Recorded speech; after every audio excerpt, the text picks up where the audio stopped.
Welcome to our listeners to the pilot episode of Overexposed, a new podcast run by BWRM. And this is the first episode, so please bear with us. I'm Jacqui. I am one of the directors of BWRM in Australia, and I'm joined by Dave. Dave, would you like to introduce you? Yeah, so I'm Dave from BWRM, another one of the directors. And we're excited to see how the podcast goes and what value people can get from it. Yeah. So just to give you guys a little bit of a background of why on earth we thought we'd do a podcast, other than the fact that we both think we're so interesting and have always wanted to do a podcast. Not really. Which is a big part of it. Yeah. But the reason that we thought we'd do a podcast is for a long time we've been trying to figure out how to pass on. There's just so much to the world of real estate photography, but not just real estate photography. The whole idea of running your own business in this specific industry. And there are so many people that we have involved in BWRM that have mountains and mountains of knowledge that is just sitting there waiting to be passed on, and we wanted some sort of medium that we could use to pass it on to people. And there's so many different topics that we could talk about for ages, and I guess that's what we wanted to do, is talk about it in chapters. Hopefully people join us. They can go to a podcast with the title about something that's maybe challenging them at the moment, or just that they think they can learn from, and just tap into different areas of expertise that's much harder to put down in writing. That's it, and there's not just it's not people's photography experience or experience in the business that we're interested in. Everybody's got a story that leads up to how they got to be a real estate photographer and experiences before that. But it could be useful to other people to know about how you got to be successful from where you started. Yeah, exactly. So that kind of takes me into today's topic, which is, we're just going to get to know Dave because he's the mysterious one. But also with what Dave said, we've got such a group of so many unique characters, and everybody's really different, but they've all managed to be successful in their own rights using different skills. So again, it's not an industry that you need to be one specific person with one specific set of skills to succeed in. We've got people from all sorts of backgrounds. So Dave, you're one of the directors of BWRM. What's your role in BWRM? So I am the CIO, so Chief Information Officer, which means that I'm in charge of things like computer stuff, the software that we develop, all things technical, really, that kind of stuff. How did you end up in that role? You're a photographer. Yeah, well, I am a photographer, but I wasn't always a photographer. I come from a background of IT. I did 20 years in IT, ranging from operations through coding, management, technical support, all of that kind of stuff. And decided once I changed countries to change my life and become the most glamorous thing I could think of, which was a photographer. So here I am. Oh, and what was it that attracted you to this industry in the first place? I mean, it's struggling to compute for me, if you'll excuse the pun, but you've come from being a coder who, in my mind, is someone who just sits in a dark room eating Doritos and doesn't want to talk to anyone. And now you're going into houses every day, making small talk with strangers and talking to real estate agents. What was it that made you go, that's something I want to do? Well, to be honest, there was probably a few things. Firstly, I wanted to get out of the UK, so I wanted to change country. And I did sit in dark rooms in basically broom cupboards with people bothering me for many years. But the bit that I enjoyed most about the job that I was doing before was actually solving problems and going out and, if you ever had a call where you had to go out on site and fix things, that was what I really liked. I've run my own small businesses before as a coder, as well as working for people, so I really like running my own business. And so we packed up everything, moved to Australia without having ever been here before. So that was a big move. moved halfway around the world, got a job back in IT, and found myself sitting in a dark room looking out of a different window onto different landscapes, and thought, hang on a minute, this wasn't quite what I had in mind. So luckily, and I say that with 2020 hindsight, luckily I got made redundant or got offered redundancy with the job that I was working in Sydney at the time. But they said, you're redundant, but we'll give you, I think it was a year to sit at your desk just in case we need you. So that obviously paid. So that gave me a really good opportunity to sit and think, what the hell do I actually want to do now? Because I knew that I didn't want to do IT before I moved to Australia, but obviously it's like a comfy, cardigan. You just put it back on and you carry on. So yeah, I decided I wanted to do something where I could go out and do stuff and then leave. Something that was sort of technical, because obviously that's my skill. Something that involved, delivering something or doing something and then moving on. It really appeals to me, that kind of, transactional type thing. And I think I heard an advert on the radio for something and thought, well, I'll just see what happens, and so here I am. Yeah, happy. I hope enjoying it. It's been exciting. Yeah. I mean, you mentioned about not talking to people and all that kind of stuff. The person I am now, compared to the person I was, 12, 13 years ago when I started this, you wouldn't recognise, I don't think. You have to adapt, you have to change. You can't just... I remember once being in a property, I think it was my third or fourth property that I did, and I was still very much, as many people do, you go into your comfort zone when you're on site. You're a coder, and you're concentrating on the technical, which is the camera, rather than everything that's going on around you, which is what you're supposed to be concentrating on. And someone said to me something like, oh, do you think this cushion should be here or do you think it should be there? And I thought, the hell are you asking me for? I'm just a computer programmer. And so I think at that point I thought, oh, hang on, they actually think I should know the answer to that question. Maybe I should think about what I want to do with this cushion. And so that kind of got me out of my comfort zone a little bit. And one more thing that really sort of changed the way I thought about things, which I've probably, some people will have heard this story before, but I think it's an important one. I walked into an agency back in my first area with my first business. I wasn't doing very well. I wasn't making much money because I just started. I wasn't getting any support. This is pre-BWRM. And I'd tried to call this agent 5, 6, 7 times. He never answered. I'd emailed him. He never answered. I'd gone into the office. Nothing had ever happened. And I walked into this agency, and it was a really important one to get because it was in a great location in High Street. And I walked into this agency, and the receptionist gave me a smirk as if to say, "Oh God, here he is again." And I said, "Oh, is John around?" And she said, "No, he's busy." And I thought, oh, God, here we go again. I've got to leave now. Anyway, from behind the divider, I hear this voice, "Hey, Dave, is that you?" And I thought, oh, my God, he knows who I am. He's read my email. He's waiting. He needs a photographer. And I went, "Hey, John," I shouted over the divider, "Hey, John, how you going?" And at that point, I realised he was on the phone. He wasn't actually talking to me at all. The admin gave me an even bigger smirk as if I was the biggest idiot that she's ever seen. And I kind of disappeared out of the office with my tail between my legs, feeling a bit stupid. And so that was the sort of horrible social embarrassment thing that as an Englishman and as a coder is like the worst thing to deal with possible. And probably a month later or 6 weeks later, when I went back to that agency, I had this moment where you just think, I can't go back in there again. Like I can't. They're all going to remember, they've all been laughing at me for the last 6 weeks, whatever. And then I thought, you know what, I've got to pay my bills. So I'm going in, I don't care. And for me, again, coming from that kind of personality type, that was a huge step.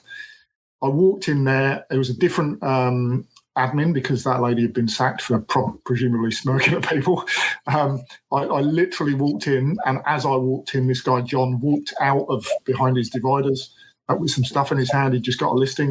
And I went, "Oh, hey, John." And he went, "Are you Dave, photographer?" And I went, "Yeah." Anyway, went in, sat down with him. got that listing that he had in his hand, and I was off.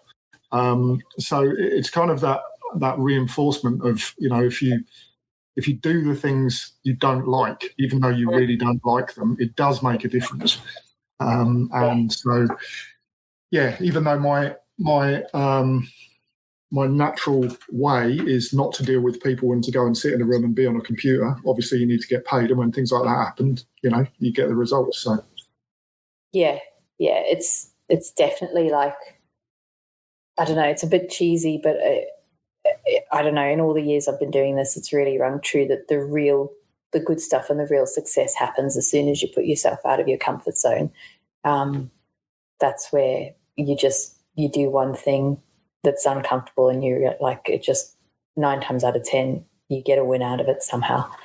Or you learn something, but the thing that kind of thing, and there's been a few of those, the thing that kind of thing has taught me is that these guys sit in their office all day and people come and go all day, and some of them will make a fool of themselves, but there's enough of them that no one's going to remember at the end of the day, and you just keep going back in.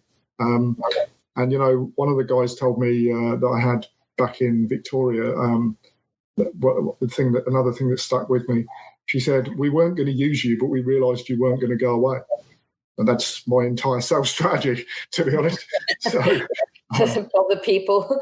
Just keep going in until you can say no as many times as you want. You only have to say yes once. So, that's it, really. And so you ran a business in Victoria. You sold that business, moved to a different part of Victoria. No. Didn't you start in New South Wales? Yeah, so I started in New South Wales with a franchise, a completely empty area. There was probably, one agency or one guy in one agency that was using the franchise at the time. So I didn't start from completely nothing, but I did start from more or less nothing. That particular guy wasn't even using the franchise for all of the shoots either. So it was just, the smallest amount of work. I worked there for 2.5 years, pretty much got... Your own editing? Yes, doing my own editing, drawing my own floor plans. There weren't many videos back then, but when there was one, you obviously had to edit it yourself. Got to the stage where we were doing within 2 years, we were doing round about 80 or 90 jobs a month, I think, from memory. And most of the big agencies were using us in town. Sold that, moved down to Victoria, which was an odd experience, because when you're used to everybody calling you and everybody knowing who you are, and then you go back to nobody knowing who you are and nobody caring, it's kind of humbling. Started... Again, it was a bigger franchise with like one photographer with not much work. So we built that up to have 8 photographers, and I built up my area to have 2 areas to have plenty of work. Then we left the franchise and we started BWRM. We, as in the group of us, started BWRM and had to build up my own independent area because obviously I didn't have my photographers anymore. Then I sold that last year. So we sold that to our contractor, Janine Ward, Janine and Steve. And then, like some kind of idiot, moved up to Queensland to start all over again, just to see if we could do it 3 times in a row. And we've been up here a year. Wow. Glutton for punishment, I think, is probably the description. Yeah, but also probably the person that's started and built the most businesses in this. So I'd say if anybody knows how to get clients and build a business, you'd probably have some good tips. And also probably on paper, the worst person to do that in terms of, when I started, absolutely no sales experience, not even, I had customer service experience, but anybody who's dealt with an IT help desk knows what level of that is. Yeah. So almost the anti-salesman, and then have gone from doing that to the complete opposite of starting 3 businesses and touchwood succeeding with all 3 so far. So that's a really interesting point, because it's something that a lot of people who are interested in joining BWRM, it becomes something that they see as their biggest challenges. They come to me and say, look, I'm just a photographer, I'm a wedding photographer, or I just like taking pictures or whatever. I don't know how to sell. I've never had sales training. Not even that, like now I'm supposed to go out and sell to people who are literally trained salesmen, so they'll recognize all the tricks. How on earth am I going to do that? That's just too hard. And what would you say to those people as someone who's come from wanting to just eat Doritos in front of a computer in a cupboard? I haven't moved too far away from that, let's be honest. Slightly hotter cupboard. Yeah. I think the answer is that you can. I just think that you can't sell something to someone that they don't want to buy, right? Mm-hmm. So you can use all the skills and all that. There's certain things that you can do, to help the process of selling. But at the end of the day, someone's got to want to buy from you, because otherwise it's not going to work. So as long as you're showing them that you're a good guy, that you're determined, that you really want their work, you're turning up and looking professional, you've got the right product, which obviously we've now got some of the marketing that I did back in the day when I was doing it myself, you don't want to see. But now that we've got the really great marketing, BWRM marketing, there's an image coming across. There's a reason why people want to buy from you. And, and then when you get the opportunity, then you make the most of it. You don't go half in. If they give you a job, I've always thought the first one I will always give people for free when I'm starting off, because they've got stuff to lose. They've got current relationships, and they've got trust built up and loyalty and all that kind of stuff. So if I think I'm good enough for them to use, I can put my money where my mouth is, and I can say, I'll just do it for free for you. Let me show you what I can do. If they give me that opportunity, then I'm going to do everything I can to show that I know what I'm doing. And if that involves taking 50 photos to show that is how I would market the house, then that's what's going to get done. And at the end of that shoot, they should be in no doubt that A, I know how to help them market the property, and B, that I'm providing a great service, and that, I know what I'm doing. So, and then it's just down to people to recognise that. Some people will take advantage of you, and some people will take a freebie off you, and you'll never hear from them again. But most people are fair, and if they can see that they're going to get a good product and they're going to get it from a good person, they'll take it every day. So, and if you're going into places that might have an existing photographer, so what is it that you do differently? What's your special sauce? Well, I mean, apart from my charm, you mean? Yeah. No, I mean apart, obviously. apart from being people's guy. Yeah, exactly. I think at the end of the day, I've got 12 or 13 years experience, whatever it is. I've done 12 or 13,000, a lot of houses. So there aren't too many houses or situations that I haven't been in. Obviously, occasionally you get that situation where, you turn up and it's very strange. But most places, the people want the same thing from the shoot. It's either tidy or it's messy or somewhere in between. It's some grand house or something of, around the bottom level or something in between. So the experience now is the big difference. And what I've noticed in Queensland, I didn't realise that this would be my point of difference when I moved here. But what I've realised being in Queensland is that there are some really good photographers up here, but that doesn't mean that they know how to get the best out of a house. And that's been the real difference. So, there's a difference between a good photo and a good way of advertising a house. And some people will go for the good photo rather than the way of presenting the house in the best way. So, things like, getting the feeling across of, for example, an al fresco looking towards a view, whereas the photographer may say, this is structured better. But the point is, from the viewer's point of view, the feeling that it gives them seeing the alfresco looking over the view and the pool in the distance is better than the technically better photo that the photographer may take, if that makes sense. Yeah. And it's also about it's not what I want to take a photo of either. One of the biggest things that that you hear as a complaint from people who have changed photographers is, he wouldn't listen. He was very stubborn, And believe it or not, that isn't me. So I can see you laughing, but that isn't me. At the end of the day,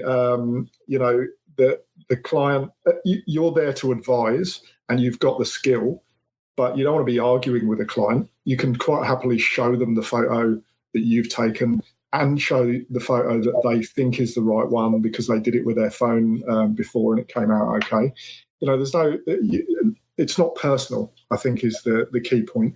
If they choose the photo that you don't like, well, then so be it. It's as long as they're paying, it's all good. Yeah, customer's always right. Yeah, and as long as they come back, that's the key point. Yeah. And if you were to kind of go back in time and say to Dave on day one, if there's one thing I can tell you, what would that be? Put you on the spot, but... To be honest with you, the kind of person I am, I actually don't think I would like anybody to do that because I've probably learned more from my mistakes than I've learned from anything else. And the kind of person I am, if someone did suddenly turn up and give me advice that was going to change my world, I'd ignore them because I'm that kind of annoying. So, I think any mistakes, as long as you learn from them, aren't really mistakes, Yeah, absolutely. And that comes with, on-site stuff as well. If you're inexperienced and you make a mistake on site and it's obvious that you've made a mistake on site, you forgot to shoot a bathroom or the best photo ever that they really wanted you to take and you must not leave without it and you didn't do it, just phone up and, I made a mistake. Here, I'm going to fix it. It's so good. I think Richard Mendelsohn, who you guys listening will know from your inductions and maybe you've done a few of the courses with him, but he always says never waste a good disaster. And I would say I've won clients, by impressing them, but it's when there's been a disaster, when I've messed up and then gone to them and said, I've messed up, but I'm going to fix it and this is how, that I've really, really gained their respect and secured them as a client, weirdly enough. It's how you handle those things that just make them know that they can trust you, that when things go wrong, you've got it covered, which I think is really important. Yeah, I mean, thinking on your feet and all that kind of, there's a bit of luck in it as well, but there's also making the most of your opportunities, Another one where, back in Victoria, this is where a guy phoned me up. I'd heard of him, but he wasn't a big agent, as in, he was just starting around. And he phoned me up and he said, someone's let me down and they were supposed to do a twilight and they didn't do a twilight. He was in a bit of a flat because the owner was moaning at him and it was the biggest house he's ever tried to sell and all of that kind of stuff. And I just said, right, just stop there for a moment. We're going to sort all of this out. It wasn't my client, it was someone else's, but the other guys wouldn't help him. I said, just stop there for a minute. We're going to sort all of this out. What do you need? Because I'm just going to come and do it. We'll do it now. We'll go out tonight. And so, I went out and did, and he still talks about this to this day, this guy, Shane. I went out, I literally only took one photo because that was all he needed. It was a front shot, but it was a twilight. I stood there for half an hour talking to him because I got there early on purpose so that he'd have to talk to me while we were waiting for the sun to get in the right place. I stood there talking to him for half an hour, took one front shot, which was a twilight, delivered it to him the next day. And he used me for every single job for the next 5 years. And the continuing jobs, the jobs after that were sort of $1,000 jobs. But it's riding to the rescue and taking the opportunities when they and recognising the opportunities when they spring up that really help. And that comes back to the sales thing, really. It's being there. If he didn't know who you were, if you hadn't gone in often enough that he knew to call you and had your number. Yeah, well, he called because someone else in the office had said, see if Dave will do it. He'll sort you out. So I already had the reputation at that point as someone who would sort out a problem, which is why I enjoy reshoots so much because it's, to be honest, it's an opportunity to show off. But it is. I mean, the customer's already unhappy with your competitor, and you're dealing with that problem by proxy.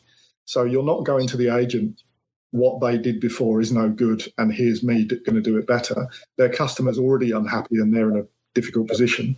So now you're pleasing the agent by pleasing their customer and doing whatever you can for them.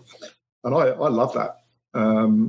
It gets you great results because, I always go in, I go into the house and make sure, right, just so you guys know, I'm not associated with the previous photographer. I have no idea who it is. I'm not interested. I'm here to sort out what you guys were upset about, so we can do whatever you want. We can reshoot the whole thing. But what I want to know before I look round, and I don't want to look at the photos, I want you to tell me what the problem was. And you can say whatever you want because, I don't know who did it.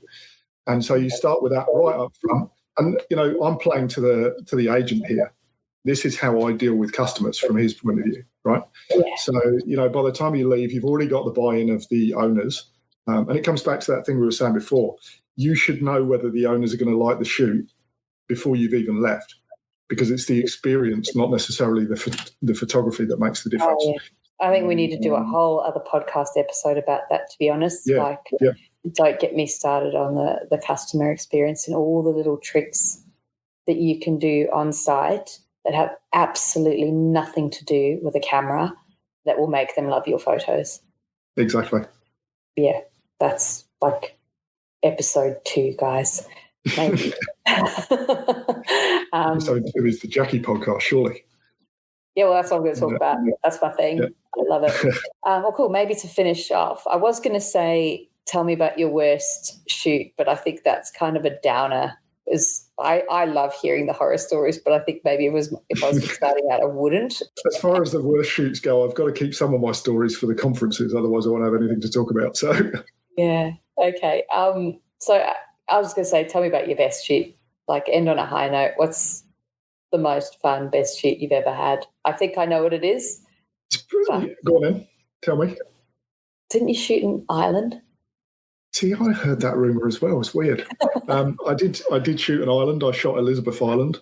It didn't end in the best way because the owner was a mad woman and didn't use the video that we did. But it was a really great experience. We went to an island that only has one house on it. It's one of the only, I think it's one of only something like 7 private islands in Australia, something like that. 60 acres, one house, many, many snakes. And we spent the night there, just me, the agent, and Nikki, my wife, just taking photos. We could take whatever we wanted. We did a video, we did drones. And, it's so remote that you have to get a ferry to French Island, and then you have to get the postman to pick you up on his boat to get there. And all the way across, I'm still thinking, what the hell am I doing here? I'm a coder. It's very strange, but it was a good experience. So, is that the furthest you've travelled for a shoot? No, I've travelled when I was in New South Wales. So I was in the Hills District, so sort of north of Parramatta, and I travelled out to do 3 motels. One of them was in where was it? I can't remember, but the furthest one away, Forster. Can't remember what it's called. Yeah. But one of them was in Griffith, which is 11 hours across. So, but it was just to get experience. Like, I got paid, but I didn't get paid anywhere near enough to make it worth doing 3 shoots over the course of 2 days and doing like 22 hours travelling. But it was experience. I've done it, and that makes me more experienced, that I have more stories to tell, and that helps with, well, let's put it this way, it beats sitting in a dark room looking out a window. So, it's all good. Yeah, cool. And any other favourite shoots? To be honest with you, they all kind of blur into one after a while, but there's been some really stunning houses. I mean, I've done, I did a house in Red Hill in Victoria that won Builder of the Year or Premium Build of the Year, something like that, going back maybe 10 years, and it was sort of a $10 million house. Views, 180-degree views of the peninsula from the hill, indoor swimming pool, all that kind of stuff. I've done places that look like baronial castles in Flinders with 200 kangaroos on site. But, I mean, after a while, everyone will know it's the weird ones, the mad ones, and the bad ones that probably stick in your mind more than anything. I think I walked into a house that was just like, just weird, horrific, bizarre. And the agent was like, "Oh, you're probably hating this." I was like, "Are you kidding? I love these." Yeah, I've done places where there's whole swimming pools full up with junk and rubbish, and there's no water left in it. I've done drug dens. I've done all sorts of things, but I've done places where there's literally people selling drugs out of the back bedroom while I'm there. So there are some hoarders are always fun as well. an OCD hoarder. That was a real good one. So this woman, many people think OCD is where you're really tidy, but that isn't what it is. OCD is when everything has to be in the right place. It doesn't necessarily mean tidy. So this woman was a hoarder, and the house was absolutely full of just stuff everywhere. But you couldn't move anything unless you asked her. So, it would be like a sauce bottle on the table and all of these other things. You can say, well, can I just move this? Well, where are you going to move it to? And how long is it going to be there? So that took that was a 2.5 hour shoot for 10 photos. But again, it's not about that job. It's about the relationship with the agent. And the agent was, she didn't know what to do. She had just left. So I dealt with it. I got through it. And again, you keep the agent and you keep the relationship and it's all good. Yeah. It's definitely not boring. No, definitely not boring. I'm sure there's a autobiography in it one day, if I can remember any of it. So yeah. I have to write it before I go senile. Yeah. Cool. Thank you, Dave. That's really interesting. I think, obviously huge amount of experience, and I think we could talk for hours and hours and hours, which I think we're going to do, but we're just going to break it up into episodes so that people listen. But really, really interesting. I'm excited for this podcast. I think if you guys listening have anything specifically that you'd be interested in hearing, anyone you'd want to hear from or talk to, or any subject you'd like covered, please let us know. You have our email addresses. But hopefully we haven't bored you. Hopefully you got something out of this, and we will see you next time. Cool. Say bye, Dave. Oh, bye. Cool.